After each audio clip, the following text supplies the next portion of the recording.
Alright, we're here for the conclusion of the Grixis Control deck by Paul Lynch. Let me start by saying that this deck is loosely based on the deck built by Jason Smith. He won a Legacy Premier IQ about a month ago. I forget where, but his list was a little bit different from Paul's. Jason's list played Baleful Strix, Snapcaster Mage, but it didn't play Deathrite Shaman, and I think that's the biggest addition to the deck from the original. Jason's version also didn't play Ponder, it instead opted for Thought Scour to help fuel Dig Through Time and other Delve cards, but Jason's list looks actually pretty good. It played pretty well. I would want a few answers to True Name Nemesis, but overall I really liked how it felt. All the cards were in sync. It made it really feel like this deck could be a real contender in Legacy. Now, for the Legacy Open, where Paul Lynch took fourth place or third and fourth, he played pretty well. I watched him on camera a few times, and his deck seemed to have a lot of angles of attack that were kind of difficult to beat on occasion. He had his own copy of True Name Nemesis, which he could find with Dig Through Time. He had access to Force of Will, Cabal Therapy, which are a great tag team against things like Ad Nauseam, Storm decks, other variations of control. Basically, he had a lot of tools at his disposal to dismantle his opponent, and he had a lot of ways to gain card advantage. Dig Through Time is a really powerful card in Legacy. We saw how much Treasure Cruise warped the format, and Dig Through Time is not quite as format warping. I think raw card advantage is overall more powerful than the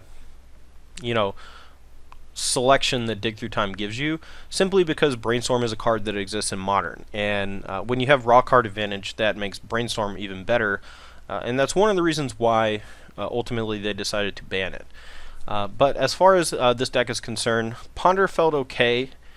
I think Thought Scour might be better. I would probably want the fourth Dig Through Time. I found myself wanting to draw it a lot, and if I ever had to pitch it to Force of Will, I knew that the odds of me drawing another one were pretty slim, depending on how quick the game went. I didn't like the deck Faden very much.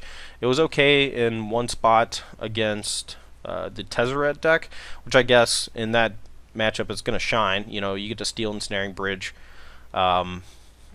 It lets you loot a bunch. You get to randomly steal stuff. Like I had Fire Ice, and if I had drawn it with the Dak Faden Ultimate, I could have taken his Jason Mind Sculptor, even if the spell was countered. Unfortunately, Lightning Bolt doesn't actually target Planeswalkers. You target the opponent, and then you redirect the damage to the Planeswalker, so we weren't able to use that through the Chalice of the Void, which is a little awkward. But overall, the deck was pretty solid, and it's probably a good choice for any Legacy Premier IQs coming up. If you're interested in Legacy at all, this deck has a lot of manipulation to let you find your more powerful spells, but it does have some holes, and those are things that we are going to get to right now. As far as the sideboard is concerned, Forkbolt seemed okay, but it doesn't really fill the gap that you need that card to do. I would much rather have some big sweeper type effect. Electrickery would probably be better, since it can hit multiple cards from your opponent's side. It lets you win a Young Pyromancer battle single-handedly if it resolves. So I would like to get at least one of those in there over a Forkbolt. Another card I was thinking about was Golgari Charm. It can be a little difficult to cast. You need Tropical Island and Underground Sea, or Deathrite Shaman and just one of those two cards. But it does give you a way to actually kill an opposing True Name Nemesis, while also being a sweeper effect against something like Elf Combo. It's great against Death and Taxes, and there are a few other situations where it could be good. The problem is that it messes with your Young Pyromancers, so you might rather have something like Diabolic Edict, or even Liliana of the Veil might not be that bad, as ways to interact with it. One card I really missed from Jason Smith's original version to this version was having access to Snapcaster Mage. Now, Dig Through Time and Snapcaster Mage don't interact well in the traditional sense, but as the games go longer, sometimes the only thing you want to find is a Snapcaster Mage, and you'll notice in the games we played, it was pretty rare that we were delving our entire graveyard to cast Dig Through Time, but perhaps, with the Murderous Cut and the Tasigur, maybe it's not worth having Snapcaster Mage, so maybe we should think about getting rid of the Murderous Cut or something like that to make room for the Snapcaster Mage. I really liked Jason the deck, even though we were only 18 lands. We also have Deathrite Shaman, and I felt like we drew a lot of lands in most of our games. I think that's due to the fact that we have Ponders and Gitaxian Probe to find lands early, and just a ton of manipulation to actually hit our land drops.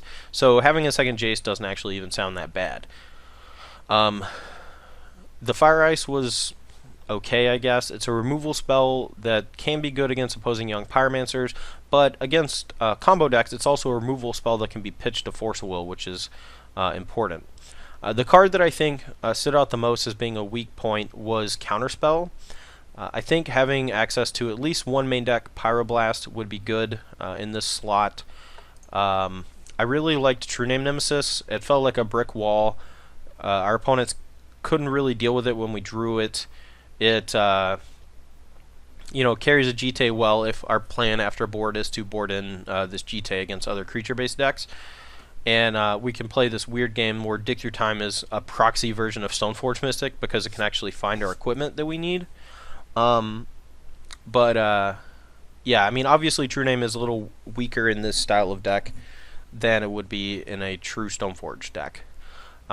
So my suggestions to start with from the main deck, cut the 2 counter spells, play like a Snapcaster Mage and maybe a second Jace, cut the Fire Ice, play basically anything else in its spot. It was clunky. The blue half is basically just there to pitch to Force of Will. Maybe you leave it if you think you're going to play against a lot of young Pyromancers. Not sure. I don't think Diabolic Edict would actually be that bad right now. There are a lot of Stoneforge decks running around, so having ways to beat True Name Nemesis in your main deck is pretty good. I think Diabolic Edict is a card that a lot of people forget exists in the format, and is one that is very underplayed. In various versions of Deathblade, I played Diabolic Edict whenever I suspected there to be a lot of True Name decks running around. And Stoneforge is going to be a thing in Legacy for some time to come, and so is True Name Nemesis, and so having access to Edict just feels like it could be important. It's obviously not blue, so it doesn't get pitched to Force, but Edict is also a great way to deal with things like Nimble Mongoose. It also helps solve the Tarmogoyf problem, so that you don't absolutely need Murderous Cut. It does cost 2, but Murderous Cut usually costs at least 2 mana because you want to keep your graveyard full for things like Dig Through Time, since the delve on those is much more expensive. As for the sideboard, again, you want a couple answers to True Name Nemesis. I don't really like the Flusterstorm right now. I think that in a deck that plays Cabal Therapy, it's not entirely necessary. There's a reason why we don't have soft counters like Spell Pierce or Spell Snare in our deck.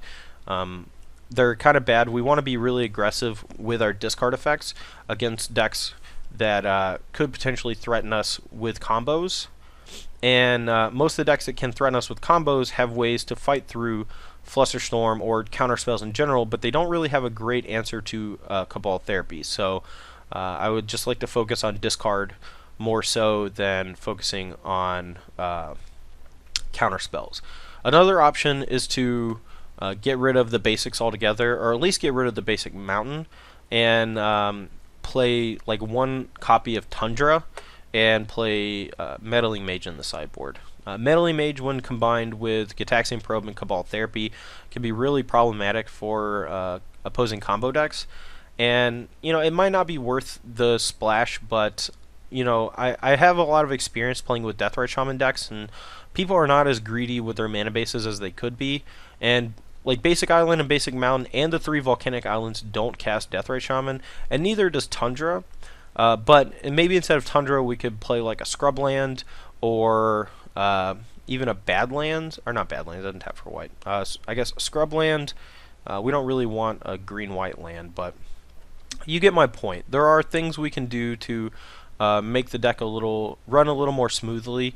I felt like there were a lot of times where I had an extra mana, wanted to cast Deathrite Shaman and couldn't. And that was kind of the same problem with Deathblade, where I would have, multiple copies of Tundra in my deck and not be able to use those to cast Deathrite Shaman, which is one of the reasons why I gravitated away from that deck. But, like I said, you can be a little greedier with the mana base, and I think it's okay. I would like to see a Vendilion Clique main deck, maybe. The card was pretty solid when I drew it, and I like the card a lot in general in Legacy. It just, a flash threat that allows you to take their best card is always strong. And even if they, as you saw every time my opponent cast it against me, I almost always had to kill it or counter it, because it was going to take away my counter spell anyway and present a 3-power clock from the opponent. Is that Staticaster is great. The second Jace, like I said, maybe move it to the main deck. I would like a third way to interact with my opponent's graveyard. Maybe Nihil Spellbomb would be pretty good. Grafdigger's Cage is kind of a nombo with Therapy, so it's possible that we don't want to play Cage, since we do want Therapy against the graveyard-based combo decks anyway, or at least Reanimator. So now Spellbomb could be an option there, since it also can draw a card, which is really important in a deck playing Young Pyromancer. Yeah, the Grudge was great. I might want a second one. Probably not, though. Null Rod didn't really come up, but it has its uses. We could have brought it in against the Stoneforge decks, but I don't think it's all that necessary. It does shut down GT, and if we're able to kill the Germ Token, it can shut that down, but overall, it just didn't feel like it was worth it against them when I had Cabal Therapy going. And the biggest problem was True Name Nemesis. It wasn't really the equipment. We were able to kill most of his creatures and invalidate the equipment anyway, or we were able to, get the Batter Skull out of his hand, or, just... We always had an answer to the equipment. We never had an answer to the True Name Nemesis, and I think that was the biggest problem. As for the rest of the deck, it looks pretty solid. Love the Tasigur. Love all the cantrips. I do like Ponder over Thought Scour, but if you end up playing a Forked Dig Through Time, it is worth considering playing Thought Scour over Ponder. But being able to dig for additional lands is pretty sweet. But being able to fill up your graveyard for things like Deathrite Shaman or Dig Through Time is also important. So just keep that in mind when you're, if you decide to change a bunch of cards. Anyway, guys, that's the conclusion for Paul Lynch's Grixis control list from the StarCityGames Legacy Open in Worcester, Massachusetts. Hope you enjoyed this video, and thanks for watching.